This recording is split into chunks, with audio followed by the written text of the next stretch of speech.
Okay, we have looked at the politics of today's budget numbers.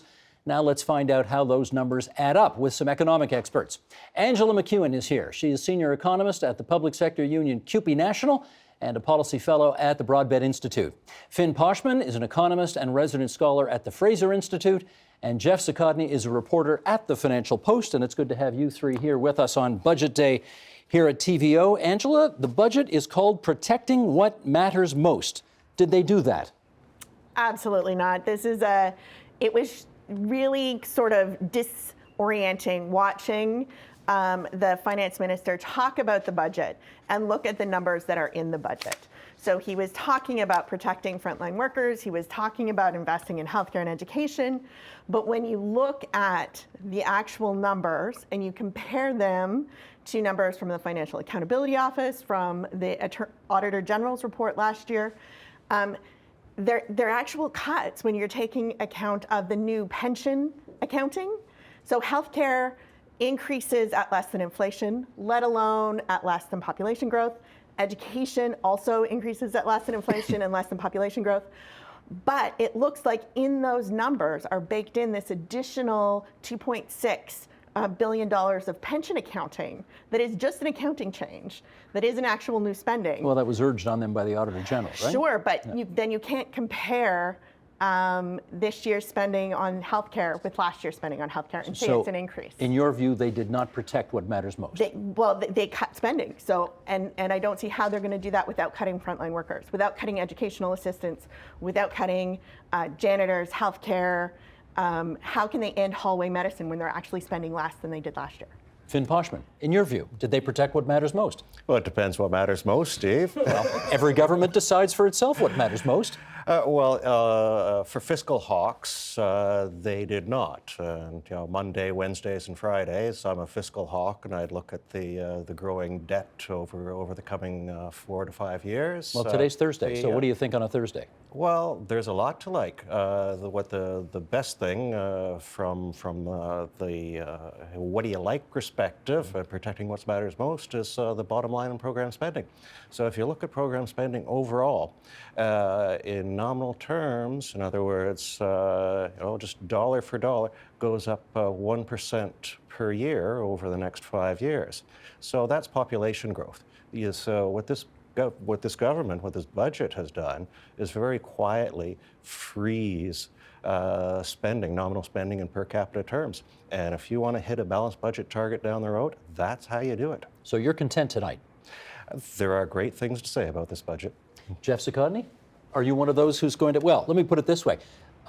Compared to the last Liberal budget, spending is going up in this budget almost $5 billion. Do you think this is a conservative budget? I think this budget, like a lot of budgets, is sort of a Rorschach test for everyone. If you were to hold it up to someone who supports Doug Ford, they would probably say, yeah, that's more or less what I was looking for. If you were to hold it up to someone who supports the Liberals and the NDP, they might gasp and be, appalled by what they see. But what I think is in there is, they're making some progress towards balancing the budget, which is what, they said that they want to do. There are also a few of those Doug Ford flourishes in it that gives it that Ford branding. Like what? Well, the one I think of is there's a pledge to, if you want to go with the low-hanging fruit, there's the tailgating pledge, but also at the same time too, you have there was some notice in there about introducing legislation that would kind of hold the Premier and the Finance Minister to account and ensure that they report certain financial documents on time, including the budget, and that if they don't, they would get fined for it. I think it was 10%. 10%. Yeah, so cut. yeah, and so these are sort of things I think, anyways, that voters think about, when they think about Doug Ford. Well, let me put that to Angela, because it's a $162.5 billion budget, and if they don't meet those targets that are in the budget, the Premier loses $8,000 in pay, and the Finance Minister loses about $4,500 in pay. People will remember those numbers, perhaps more than they will remember the total budget number. So was that a good thing for them to do? Well, I think it's a gimmick. But it's real. no, it's a gimmick because they can control that and they can always go back on it if they want to, and they can fudge the numbers, which is, you said that this budget spends $5 billion more than the Liberal budget, but it doesn't. That's all accounting changes. So it doesn't spend more, it accounts for more differently, right? So they aren't spending more money this year than the Liberal budget. And they are spending more on different things. So they cut in the Indigenous Services department by half. Hang on, that needs some nuance. The budget of the Indigenous Affairs Department is going to be 50% smaller next year, this fiscal year, over last year, but much of that cut are land settlement claims that are one-off spending. The base budget goes down about $10 million, I think, which is a cut, but it's not a cut by 50%. Right, because I don't think we've settled all the land claims that are going to be happening in the province of Ontario. That is true. That is true. They cut the Department of Immigration. They cut $1 billion, as the previous panel noted, out of the most vulnerable department. They're cutting prevention services for the opioid crisis, right? So we're seeing a lot of very mean-spirited cuts and then a lot of distraction on the side. There's the gambling, there's the tailgating, where you can apply for a permit to tailgate. Like, it's not even really tailgating. Do you know what I mean? Like, well, you can pay for a permit Buffalo to... Bills game tailgating, sure, but it's closer anyway. It's closer to that. Okay, she sees these as mean-spirited cuts and that are inappropriate to do. How come you don't see it the same way? There are a bunch of pieces moving here. For instance, we talk about the child care and social services envelope.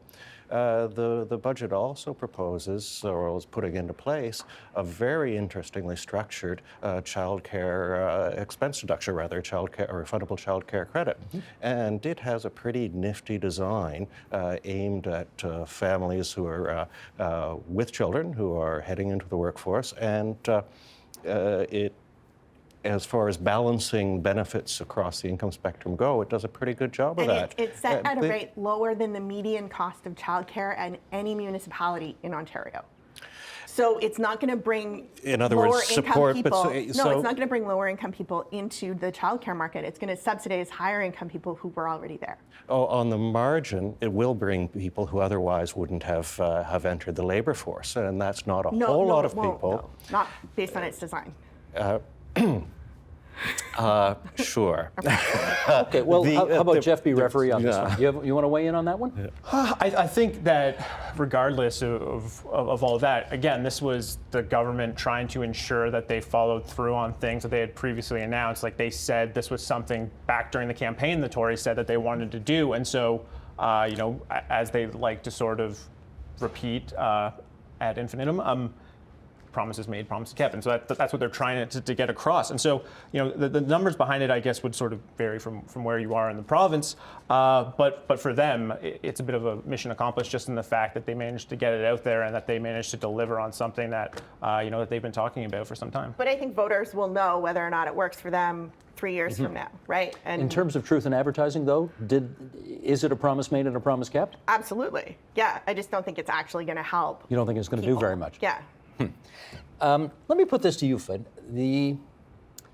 One of the things that the governments always do this before they put budgets out, right? They send out little signals and brown envelopes and that kind of thing. Oh my gosh, austerity is coming. This is going to be such a slash and burn budget. You're not going to, and then, it didn't quite turn out that way today. Are you disappointed?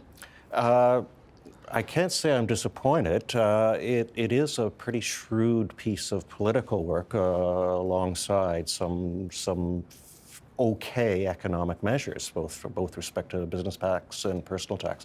There are some things missing on the business tax side that I would have liked to see. Well, there's more emphasis on targeted measures, accelerated depreciation, particular kinds of investments, rather than broad-based tax cuts. You would have liked to see a corporate tax cut across the board. Knock 1% off. That would go a long way. Remember, we have fairly high business tax rates in Ontario. Ontario's personal tax rates on the margin are still right up there at the very highest levels in all of North America. So these are long-term issues. On the other hand, though, the spending trajectory that we just talked about, that's pretty shrewd. It will leave room for both in some investments in the immediate term or intermediate term, and tax cuts down the road, tax relief down the road, ideally. Now, having said that, $26 billion, the Minister of Finance says, $26 billion over the next several years in tax relief. Does that offend your sensibility of fairness out there? Well, absolutely. I mean, especially when you compare the tax cut for low-income folks with what they would have gotten if they gotten the $1 minimum wage increase, right? And there's a tax cut for higher income folks as well. So when we're talking about what was that? That was the surtax that the Liberals had put into place. They took that off. They took that off. So they did that at both ends. They cut taxes at both ends, and they interfered in the marketplace, and they lowered wages for workers, right? And so I think that they just aren't. This may be a promise made, a promise kept in terms of the childcare, but in terms of ending hallway medicine, in terms of what people are going to see in the classrooms, we're going to notice the frontline cuts pretty quick, right? We're talking actually a lot of workers that are here now that aren't going to be there next year. I should ask the guy from the Financial Post whether or not he thinks the corporate sector was actually expecting a more corporate-friendly budget than they ended up getting today. I'm sure they would have liked to have seen a tax cut in there. I don't know if there's a company out there that would say no tax cut for me. But I've been sort of the one that's been harping on about keeping promises and things like that. There was a pledge in that platform to bring down business taxes, and instead today we got sort of in lieu of that this accelerated depreciation measure. And and that's sort of being pitched as something that's bringing down the tax rate, although not specifically bringing down the rate itself. And so, is that good enough for some companies? You'd have to ask them. But at this point, this was something that the federal government had done, and that Ontario is now going to match them. And that sort of came out of this outcry. In the U.S., you had the Trump administration and the Congress below him passed this, pretty broad, sweeping package of tax reform that had stirred up some concern in corporate Canada about whether or not Canada was still as competitive as it had been when trying to win those investments. And so if you did not think that, the measure that we saw today was good enough when the federal government did it, you may not think that it is good enough now that the province is proposing. Let me follow up with Finn on that one, because everybody remembers Doug Ford going to the border and putting up these signs saying open for business. And so there may very well have been an expectation that this budget was going to be very, very business friendly. And I wonder whether you think the business community will be satisfied with the measures in this budget, which are, by most accounts I heard today, fairly tepid in terms of what business might have preferred to see. Tepid, I think, is a good word for the business measures and how they will be received. There is a plus side, though. When a government, provincial government, releases a budget, and the province's credit rating will not be pushed downwards or closer to junk, that's good news all around. The attention to the debt and the interest the interest on the debt that the current government has introduced is also very important. If you look out at the 5-year budget plan and take it as gospel, interest on the debt is the fastest growing major line item at 3.8% per year over the next 5 years. It's $13+ billion a year now. That's a lot of money. So if interest on the debt is your fastest growing category, that's a lot of money that you can't either spend on something a lot smarter or tax relief that you can't provide for people and their families and their investments. I know none of you is technically a political scientist, but budgets are not just financial documents, they are political documents as well. And so we do need to talk a little bit about the politics of this. There is a federal election later this year. I wonder if you think it was somewhere in the back of the Ontario government's mind that if they're going to toss Andrew Scheer a bone, they better not bring out a budget that's going to make people hate Conservatives 7 months from now. You think that was part of the calculation? It's possible. I understand that some of Stephen Harper's team is working with Doug Ford now, and so it's entirely possible that's the kind of advice that they would have been giving him. But I think that what they did in this budget actually is do deep cuts and then kind of did some sleight of hand over top of it. So I don't think that was really, I think what they were trying to do is tell Ontarians two different stories. One with the words that they used and another with the numbers. And they hope you pay attention to the words and don't look at the numbers. And this is just like when they're talking about math. So when they were saying that math scores have gone down, well, that's only for grade 6 students. It actually went up for grade 9 students and for grade 3 students. So they cherry picked this one thing and talk about it, and they didn't talk about the bigger picture. Right? So they cherry picked what they wanted to talk about. Those were the things that they wanted. They hope that you get distracted by that and pay attention to the blue license plate, get mad about some of the things, like maybe you're mad about them spending money on propaganda against the carbon tax, right? Like why is the government concerned about efficiencies actually wasting money on this? I was actually going to put that to Jeff. You know, the expression job-killing carbon tax is all over this budget. And I wonder if you think that that's an attempt by the Conservative government of Ontario to help out the federal Conservative leader, whose votes he's going to be looking for 6 months down the road. I think that it can suit their purposes, or suit them for that purpose, as well as for their own purposes too. I mean, that was something that they have talked about for a long time. And I think too that, part of the budget is they do need to still run the province and to set some priorities for that. And also at the same time, too, the Liberal government in Ottawa is sort of making some trouble for themselves on that front, so they seem to be having a bit of a time. But yeah, I mean, it is probably fair to say that all of those mentions in the budget, some of them have to be aimed in Ottawa's direction. Finn, let me set up the question for you in a somewhat different way. We remember 15 years ago, Dalton McGuinty's first budget brought in a new healthcare levy. And then several months later, when Paul Martin went to the polls, it really affected him. His popularity as a Liberal suffered in Ontario because of that first McGuinty budget. How do you imagine this budget having an impact on the federal campaign in October?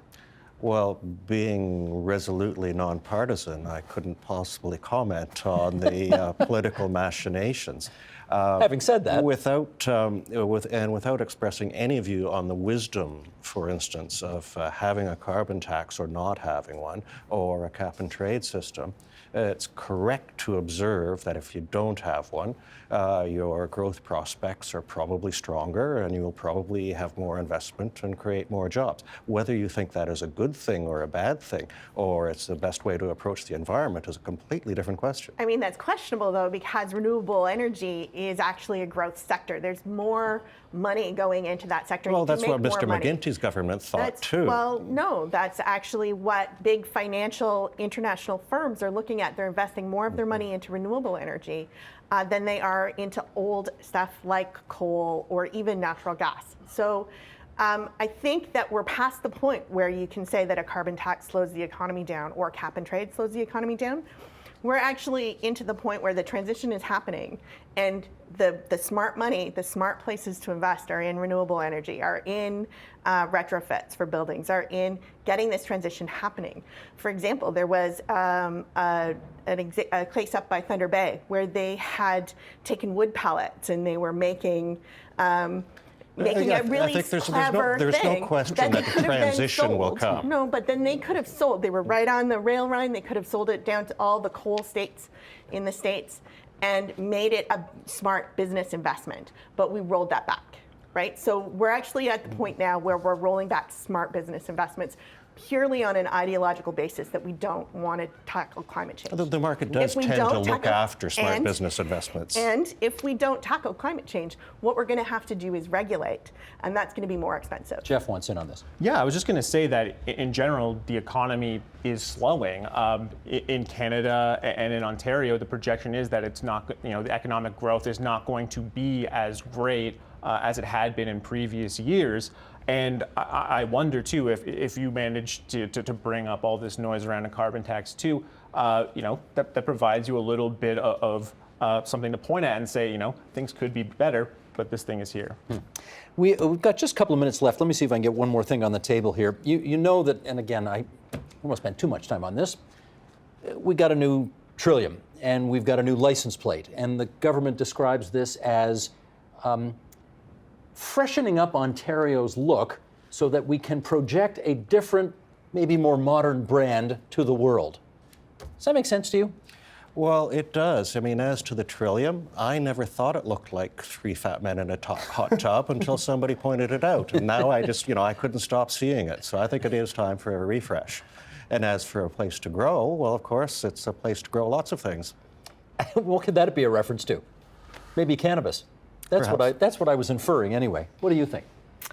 I mean, I like a place to grow. It's a nice catchphrase. I wonder how we're going to be transitioning between the old stationery, the old signs, to the new signs, because that's an expense. And so again, if you're seriously concerned about efficiencies, you don't throw out all the old stationery and bring in new stationery. It just doesn't make sense. Yeah, I think if you want to do something that lets people know that there's a new sheriff in town without totally, upending the government, putting out new license plates is a pretty, very low friction way of doing that. And so people know that that there has been change, and it's not something that's really going to alarm them too much. Okay, our friend from the Financial Post gets the last word today. That's Jeff Zuccotti. He's out there with Angela McEwen, who's the senior economist with CUPE National and a policy fellow at the Broadbent Institute. And Finn Poshman is the economist and resident scholar at the Fraser Institute. We're glad all three of you could spare some time for us at TVO tonight. Thank you very much. Great to see you, Steve. Thanks. The Agenda with Steve Bacon is brought to you by the Chartered Professional Accountants of Ontario, helping businesses stay on the right side of change with strategic thinking, insightful decisions, and business leadership. Are you on the right side of change? Ask an Ontario CPA.